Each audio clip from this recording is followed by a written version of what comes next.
तो दोस्तों ये कहानी उन 3 दोस्तों की है। आज हमारी यूट्यूब चैनल स्कैरी मूवी जो पेश कर रहा है। तो दोस्तों चलिए आज हम वो कहानी सुनते हैं अपने 3 दोस्तों की जो मेरे साथ और मेरे दोस्तों के साथ घटी हुई थी।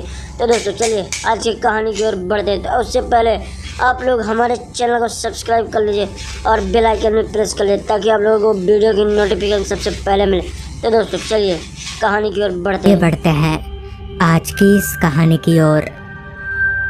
कोहरा, अंधेरा और खामोशी, इन 3 चीज़ों को चीरती हुई हमारी कार हाईवे पर आगे बढ़े जा रही थी। रात का वक्त था और कार में हम 3 लोग मौजूद थे, मैं, विराट और रोहित। दरअसल उस रात हम तीनों बेंगलोर में एक शादी अटेंड करके मैसूर यानी अपने शहर वापस लौट रहे थे। रोहित गाड़ी चला रहा था और मैं उसके बगल में बैठा हुआ था। विराट पीछे वाली सीट पर लंबा होकर सो चुका था। उस वक्त ठंड बहुत ज़्यादा थी, ऐसा कि गाड़ी की सारी खिड़कियां बंद होने के बावजूद भी पता नहीं क्यों मगर मैं कांप रहा था। हाईवे पर गाड़ियों की संख्या बहुत ज़्यादा नहीं थी, बीच बीच में बस एक आध ट्रकें ही नज़र आ रही थीं। अभी हम लोग आगे बढ़ ही रहे थे कि तभी गाड़ी एक झटके में ही एकदम से बंद पड़ गई। गाड़ी को ऐसे बंद होता देख मैंने रोहित से कहा, अबे कैसे गाड़ी चला रहा है तू? तो रोहित बोला, अबे भाई मैंने कुछ नहीं किया, ऐसा लगा जैसे किसी चीज़ से टकराकर गाड़ी अपने आप ही बंद हो गई। इतना बोलते हुए रोहित ने गाड़ी को स्टार्ट करने के लिए दोबारा चाबी घुमाया। पहली बार में तो नहीं मगर 2-3 बार कोशिश करने पर गाड़ी स्टार्ट हो गई। क्योंकि रोहित काफ़ी देर से ड्राइव कर रहा था, जिस वजह से अब गाड़ी को मैसूर तक ले जाने का सारा दारोमदार मुझ पर था। जिसके बाद रोहित और मैंने सीट बदल ली और वापस से आगे बढ़ने लगे। मेरी आदत थी जब भी मैं गाड़ी की स्टीयरिंग पकड़ता था सबसे पहले पेट्रोल चेक करता था। तो मैंने जब फ्यूल मीटर की तरफ देखा तो मैं देखता ही रह गया, क्योंकि गाड़ी में काफ़ी कम पेट्रोल बचा था।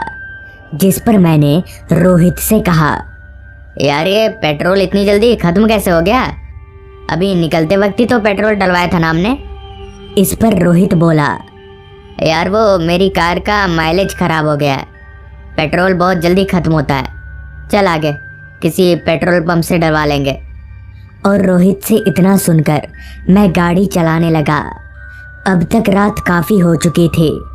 सड़क पर भी थोड़ी देर पहले तक जो इक्का दुक्का ट्रकें नज़र आ रही थी अब वो भी नहीं थीं। ऐसा लग रहा था जैसे किसी ने काले रंग की एक बड़ी सी चादर को लेकर पूरे माहौल को ढक दिया हो। अभी हम लोग आगे बढ़ ही रहे थे कि तभी मेरी नज़र हाईवे के एक किनारे लगे बोर्ड पर गई, जिसके एक तरफ लिखा था मैसूर 60 किलोमीटर और दूसरी तरफ लिखा था मैसूर 35 किलोमीटर। तभी मेरे बगल के सीट पर बैठे रोहित ने मुझसे कहा, सुन, ये जो 35 किलोमीटर वाला रास्ता है ना वो ले ले, वहाँ से शॉर्टकट है और गाड़ी में पेट्रोल भी कम है, तो हम जल्दी पहुँच जाएंगे। मुझे भी रोहित की ये बात ठीक लगी, जिस वजह से मैंने कार को उस रास्ते की तरफ मोड़ लिया। रास्ता जितना सुनसान था उतना ही जंगलों से घिरा हुआ भी था। उस रास्ते पर हमारे अलावा दूसरी कोई गाड़ी नज़र नहीं आ रही थी। रास्ते का ऐसा माहौल था कि अगर कोई सुई भी गिरा दे तो शायद उसकी भी आवाज़ पूरे फिज़ा में गूंज जाए। उस रास्ते पर रोशनी का एकमात्र ज़रिया सिर्फ कार की हेडलाइट ही थी।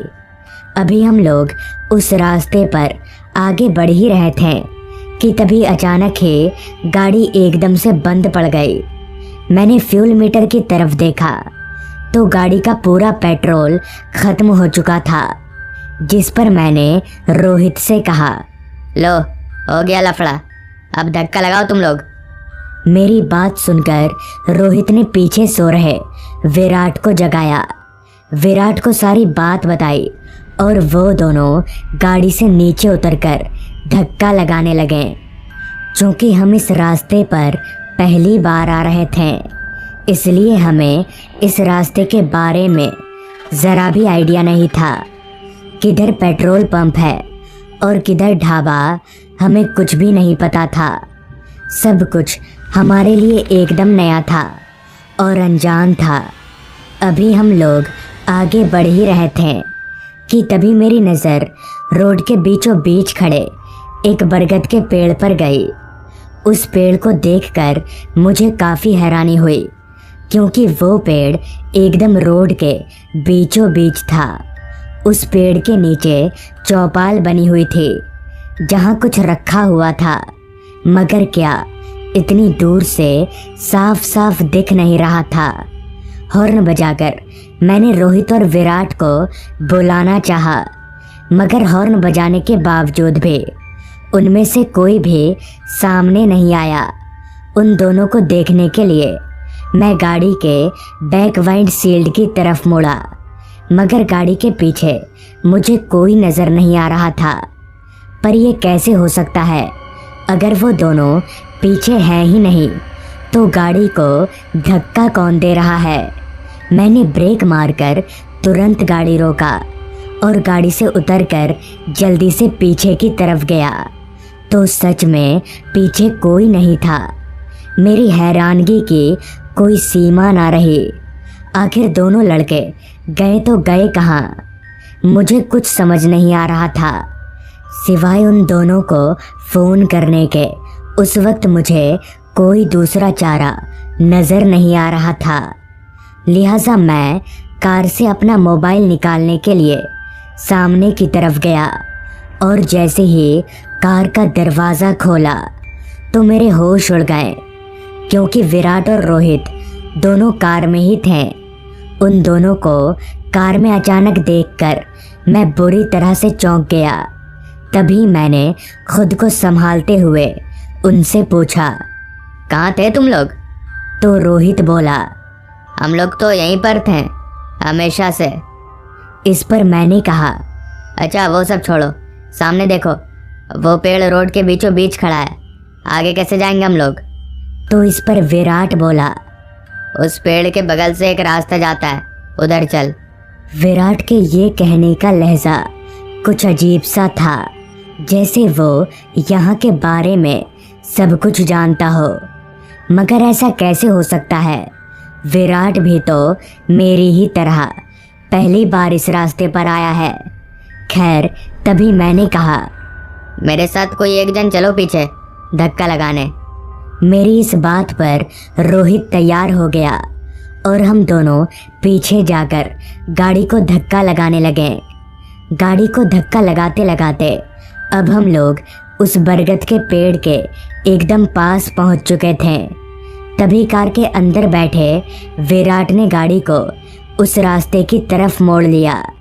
इसी दौरान जब मैंने उस बरगद के पेड़ की तरफ देखा तो पाया कि उस पेड़ के नीचे बने चौपाल पर बहुत से देवी देवताओं की फ़ोटो वगैरह रखी हुई है। खैर, हम लोग कार को धक्का देते रहे। उस रास्ते पर थोड़ा आगे जाते ही मुझे अपने आसपास कुछ टूटे फूटे घर नज़र आने लगे। उन घरों की हालत देखकर ये तो पक्का था कि उनमें कोई रहता नहीं होगा। कार को धक्का लगाते लगाते अब मैं काफ़ी थक चुका था, मगर रोहित वो अभी भी उसी तरह से बिना किसी भाव के धक्का लगाए जा रहा था, जैसे उसे थकान ही नहीं हो रही हो, जो कि मुझे बहुत अजीब बात लगी। आखिर रोहित जैसे दुबले पतले लड़के में इतनी शक्ति कहाँ से आ गई? जिस पर मैंने रोहित से कहा, क्या बे रोहित, क्या खाकर निकला था शादी से? इतनी ताकत कब से आ गई? थकावट नहीं हो रही? मेरी बात सुनकर रोहित बोला, मुझे तुम लोगों की तरह थकावट नहीं होती। रोहित के ये बोलने का तरीका और आवाज़ दोनों ही बहुत बदले बदले से थे, क्योंकि जहाँ तक मैं रोहित को जानता हूँ उसकी आवाज़ इतनी मोटी नहीं है। मगर फिर मैंने सोचा शायद ठंड की वजह से उसका गला बैठ गया होगा। ये सोचकर मैं बिना कुछ बोले चुपचाप गाड़ी को धक्का देता रहा। अभी मैं धक्का लगा ही रहा था कि तभी मेरे शर्ट के ऊपर वाली जेब में रखा मेरा फ़ोन ज़्यादा झुकने की वजह से ज़मीन पर गिर गया।